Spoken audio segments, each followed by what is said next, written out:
جی السلام علیکم خواتین حضرات، یہ میں پہلے بھی بہت سارے ویلاگز میں ذکر کر چکا ہوں کہ خواتین کی انسلٹ کرنا کوئی اگر پارٹی ہے پاکستان میں وہ نون لیگ ہے۔ یہ وہ سب سے گندی پارٹی ہے جو خواتین کی انسلٹ کرتی ہے۔ زرداری نہیں کرے گا یا بہت کم کرے گا، پی ٹی آئی تو خیر بالکل نہیں کرے گی۔ ڈیزل بھی ہے لیکن ڈیزل ذرا اور طرح کا ہے، اس کا یہ سین نہیں ہے، وہ اور طرح کا اس کا جو ہے نا چول پونا اور طرح کا ہے۔ لیکن as a party Noon League سب سے گندی پارٹی ہے۔ انہوں نے کسی خاتون کو نہیں چھوڑا، انہوں نے فاطمہ جناح کو نہیں چھوڑا۔ آپ کو یاد ہوگا ان کے الیکشن کے دنوں میں ان کا جو انتخابی نشان تھا وہ لالٹین تھی۔ انہوں نے کتیا لے کے ایک بازار میں اس کے گلے میں لالٹین ڈال کے اس کو بازار میں گھمایا تھا، شو کیا تھا کہ یہ ہیں فاطمہ جناح۔ تو یہ اتنے گندے لوگ ہیں۔ یہ میرا خیال ہے یہ جو دستگیر کا جو خاندان ہے، آبا و اجداد، انہوں نے یہ کام کیے تھے۔ دوسرا تو ریسنٹ مثال ہے بے نظیر والی، پیلی ٹیکسی اور پتہ نہیں کیا کیا وہ کہتے تھے۔ انہوں نے ان کی گندی جھوٹی تصویریں بنا کے فوٹو شاپ کر کے انہوں نے جہاز سے پھینکی تھی اور پتہ نہیں کیا کیا کرتے رہے ہیں، گالی دیتے رہے ہیں۔ انہوں نے جو سابق ہمارے پرائم منسٹر خان صاحب، ان کی بیگم کو جو خود پردہ کرتی ہیں، سارا کچھ ہے، ان کو بھی نہیں چھوڑا انہوں نے۔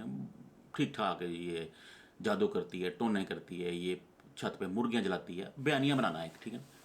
تو جو مقصد یہ ہے کہ خواتین پہ الزام لگانا نون لیگ پہ ختم ہے، اور ان کی خواتین بھی اس طرح کی ہیں۔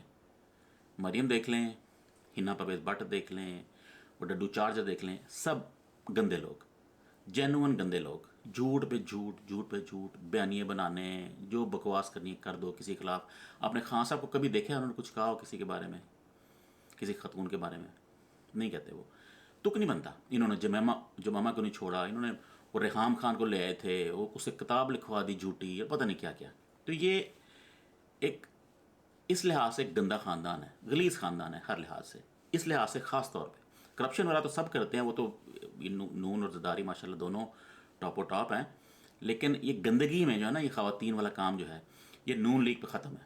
یہ ان کے بس میں ہو تو یہ کچھ بھی کر دیں خواتین کے خلاف۔ جو آپ وہ دیکھ لیں، وہ جو مریم نواز نے جو جھوٹی کہانی چھوڑی تھی کہ میں پتہ نہیں ہوٹل میں تھی، دوا توڑ کے اندر آ گئے، میرے بیڈ پہ پہنچ گئے، تو یہ سارے جو گندی حرکتیں ہیں نا، یہ آپ ان سے ایکسپیکٹ کر سکتے ہیں کہ یہ ایسی باتیں کریں گے۔ تو ریسنٹلی جو ارشد شریف کی جو شہید جو ہیں، ان کی جو بیگم تھیں جویریہ شریف،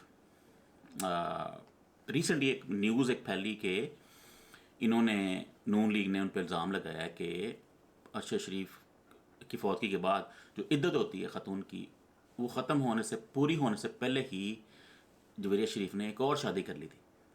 دیکھیں نا، یہ اتنا گندا خاندان ہے، اتنا غلیظ خاندان ہے۔ ایک بندہ شہید ہو گیا ہے، جو بندہ شہید نہ بھی ہو، مر گیا ہو، اس کا آپ چیپٹر کلوز کر دیں۔ اس کو بار بار لے کے آنا اس کے خاندان پہ، جو آپ اس پہ تو چلو کریں، آپ اس کے خاندان پہ کر رہے ہیں، لیکن یہ نون لیگ کے لیے کوئی بڑی بات نہیں ہے۔ مطلب انہوں نے ایک بیانیہ چھوڑنا ہوتا ہے۔ یہ بیانیہ بڑی خطرناک چیز ہے۔ وہ جو 5th جنریشن وارفیئر کی بات کرتے ہیں نا، بیانیہ بہت خطرناک چیز ہے، اس لیے کہ جاہل اویلیبل ہیں سننے والے، ٹھیک ہے نا، جاہل آگے بیٹھے ہوتے ہیں۔ آپ جاہل کو کہہ دیں گے نا کہ جی اس نے شادی کر لی ہے، تو جاہل اس کو پک کر لیں گے۔ جو جاہل نہیں ہوں گے وہ تو کہیں گے یار کوئی بھی نہیں ہے، کوئی نیوز ہی کوئی نہیں ہے، تم کہاں سے لے کے آگے، وہ ریسرچ کرے گا۔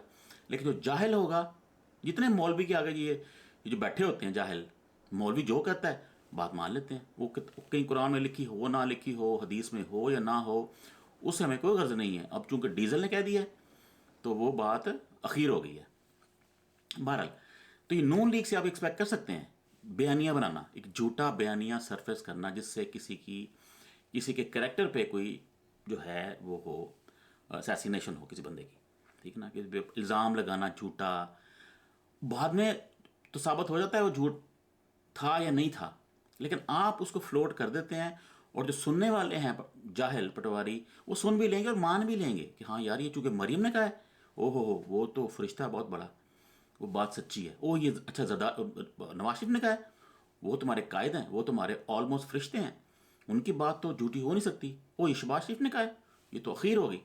تو یہ بیانیہ آپ چھوڑ دیتے ہیں۔ کوئی اگر آگے 1000 بندہ بیٹھا ہوا ہے، ان میں سے کوئی 300 400 500 200 وہ اس کو ایکسیپٹ کر لیں گے، اور یہی ان کا مقصد ہوتا ہے. ایک نیوز فلوٹ کرنا اس کا مقصد یہی ہوتا ہے کہ آپ اپنے جو بندے ہیں مرضی کے ان کے دماغ میں ڈال دیں، اور وہ بے شمار ہے جو ہمارے پٹواری ہیں. تو وہ بیچاری مطلب کیا کر سکتی ہے؟ ایک بندہ، اب ان کے شوہر مر گیا، وہ پھر دعائیں مانگ رہی ہیں کہ اللہ کے آگے کہ انصاف کریں. وہ تو چلو جو بھی ہے وہ جانے، اللہ جانے. لیکن میں بات کر رہا ہوں نون لیگ کی. تو یہ خواتین کے خلاف، ان کی اپنی خواتین بھی اور خواتین کے خلاف بھی، ان کا کوئی جوڑ نہیں ہے. گندہ ترین خاندان ہے ہر لحاظ سے. یہ چھوٹے سے لے کے بڑے تک، نواز شریف سے لے کے، انہوں نے کوئی شے نہیں چھوڑی. اس کی فلمیں بنا، خاتون کی، وہ جو اپنا اعظم سواتی تھا تو کیا کیا تھا انہوں نے. تو یہ ریسنٹلی انہوں نے یہ کیا ہے، ایک شہید بندے کی بیگم پہ انہوں نے الزام لگایا کہ کتنا ایک گھٹیا خاندان ہے یہ، اور آپ چھوڑ دیں جان ان کی. ٹھیک ہے آپ نے قتل کیا ہوگا تو چھوڑ دیں جان اس کی، آپ اس کو چلنے دیں کیس کو. آپ اس کو اب کہہ رہے ہیں کہ نہیں وہ خاتون بھی گندی ہے، تو اب اس پہ الزام لگا رہے ہیں بات کے، مطلب ایک شہید کی بیگم پہ. ٹھیک ہے نا. تو اگر وہ ہو بھی یہ، تو آپ کو پھر بھی یہ بات نہیں کرنی چاہیے، کیونکہ ایک بندہ مر گیا ہے، ختم ہو گیا، اس کا خاندان کیا کر رہا ہے، آپ کا اس سے کیا تعلق ہے. ٹھیک ہے نا. پہلا ہوتا تو اور بات تھی، اب تو اس کا ذکر کرنا بنتا ہی نہیں ہے. ٹھیک ہے.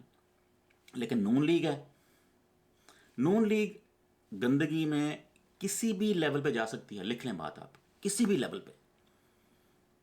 آج کل دیکھ لیں وہ جو صفدر ہے، گندا آدمی، وہ کیا باتیں کر رہا ہے نکاح کے بارے میں. تو یہ گندا خاندان ہے. اس سے آپ کوئی موریلٹی کی، کوئی ریڈ لائن کی ایکسپیکٹ نہ کریں. یہ ایک غلیظ اور گندا خاندان ہے. یہ ان کی خواتین بھی ایسی ہیں. دیکھ لیں مریم نواز، ان کے منہ سے آگ نکلتی ہے. ان کے بس میں نہیں ہے کہ وہ جا کے خان کو فائر مار دے. ایسا ان میں بغض ہے، ایسی ان میں کوئی غصہ ہے کسی چیز کا کہ ہمیں نکال دیا ہے، بادشاہ تو ہم تھے، یہ کیسے بیچ میں آ گیا. وہ اپنی تقریر، ان کی تقریریں آپ کوئی اٹھا لیں زندگی کی تقریر، ان میں سے 80% خان یہ تو خان وہ، خان فتنہ تو خان کو نکالو، خان کو گولی مارو، خان کو پھندے لگاؤ، خان کو جیل میں ڈالو، خان کو ننگا کرو. یہ ان کی ٹوٹل تقریر ہے. کوئی بات نہیں کرنی. اب ان کی مریم کی کوئی تقریر اٹھا لیں، انہوں نے کوئی بات کی ہو کہ ہمارا یہ پلان ہے مہنگائی کا، ہم یہ کرنے جا رہے ہیں، نہ، صرف بغض اور منہ سے آگ. ایسے ہی گندے لوگ ہیں. یہ اپنے آپ کو سیاستدان کہتے ہیں. اس پہ الزام لگا دو، اس پہ الزام لگا دو. اب وہ بیچارہ جو ارشد شریف ہے، وہ جو یہاں سے چلا گیا، اس کی بیگم پہ الزام لگانا شروع کر دیے. گندا اور غلیظ خاندان. اوکے جی، اللہ حافظ.